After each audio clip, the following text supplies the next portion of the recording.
Group H, Portugal 3, Ghana 2. All 5 goals coming in the second half of this game.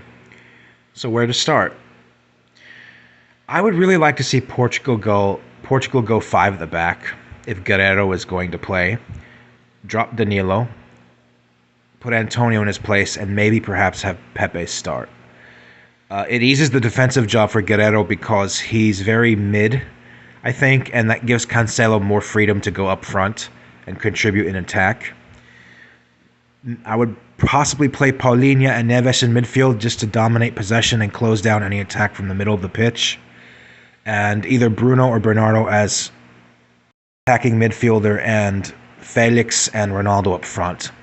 Rotate Ronaldo and Ramos to according to the situation, or what Portugal can do moving forward when they come up against tougher opponents would be maybe Felix and Leao and Bernardo and Octavio on the wings, and then Ronaldo and Ramos up front. I think they would free them up more if they were to go that route. Or, conversely, you could just play Dalot on the right and move Cancelo to the left, because there's an argument to be made that Portugal should not necessarily change their whole team to accommodate a player that can be either hot or cold. But basically where I'm trying to get with all of this is, even though Fernando Santos does deserve credit for the substitutions he made in the second half of this game, bringing on Leao, who netted a goal in this game and really, I think, put the nail in the coffin for Ghana. He's the kind of coach who will make in-game changes in a reactive sense. He will respond to an inconvenience, this being a game that was perhaps tighter than it should have been.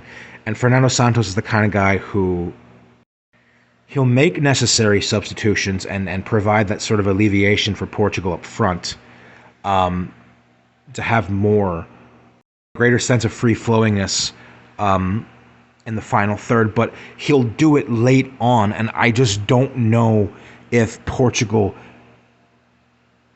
for them, if it's going to be a sustainable thing if they want to go deep in this tournament, because you have to have coaches sometimes get it right from the beginning. And you can get away with adjustments against Ghana when you're feeling the heat, but you can't do it against like a France or Spain or Germany or Argentina, because by that point in the match, it could already be too late. Did I feel there was a penalty on Ronaldo? There's contact. By the letter of the law, by the books, it's a penalty. I don't like the rule because I think it's generally too soft and too liberally applied. Ronaldo does go to ground easily and he embellishes it, but a player of his experience, he's going to do that because he knows it's going to generate a call. I have to give a nod to Ghana because I think they got their tactics right in the first half. They did well to contain Portugal. And whenever they broke on the counter, they actually looked pretty deadly at times. And they grew into the game, and that's why we saw such an explosive second half where they got on the score sheet a couple times. And what led them to respond well when Portugal took the lead after that penalty. You know, Andre Ayew, one of the Ayew brothers, he's 30 years old or in his early 30s. He still got it. I don't think I can say the same for his brother Jordan. There was a big concern among Ghanaian fans about having the Ayew brothers entering this competition, not really making way for the youngsters coming up through the Ghanaian system. But I really liked what I saw from Mohamed Kudus in this game. Whenever Ghana went on the counter, he looked deadly. And he had a couple of really good opportunities to score here. There was one effort, I think, that scraped the upper crossbar. There was another that he put just wide of the Portuguese goalkeeper Costa.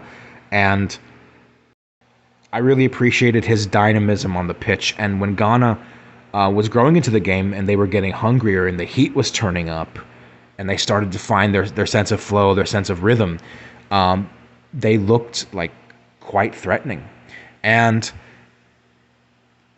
when Portugal went 3-1 up, though, João Felix, Rafael Leao, just in the space of 2 minutes, it looked like it was just the end of a disappointing climax for this Ghanaian side. But, they battled back and they almost equalized. They almost brought this game to a 3-all draw.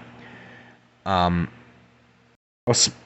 Bukhari pulling one back to give us late drama with 9 minutes of added time.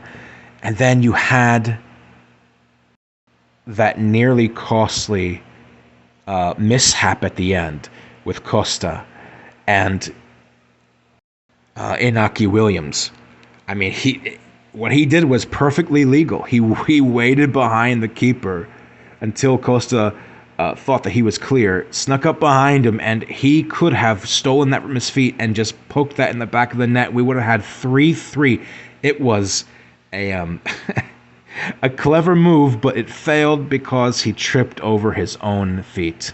If he had not slipped, he would have poked that in the net, and this game would have ended 3-0. Ghana, they're going to be very dangerous elsewhere in this group because they're going to feel like they could have had more. There was some lost wiggle room for potential in this game. And they're going to go toe-to-toe with Korea. That's a game I think they can win. Portugal has to get better. I think if you're Portugal, you're not necessarily happy with this win. You're relieved with the win. But, however, I want to close by saying congratulations to Cristiano. He became the first player in the history of this sport to score 5 goals. No, excuse me, to score in 5 consecutive World Cups dating back to 2006. So history was made today.